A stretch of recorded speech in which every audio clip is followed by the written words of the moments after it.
First of all, the cyber bus is not an actual bus. What we are is we have a number of resources, and we go into either offices or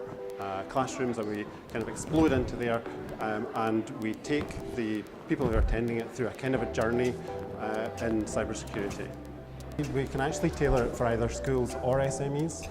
We ran a pilot project last year where we went around schools enthusing them into cybersecurity as a career, and we've now adapted that so we can use it to help employees of small and medium enterprises to get a little bit more cyber aware and a little bit better equipped to handle potential cybersecurity crimes in the future. A lot of companies don't maybe appreciate either that there is a problem, so it's the unknown unknowns kind of situation, or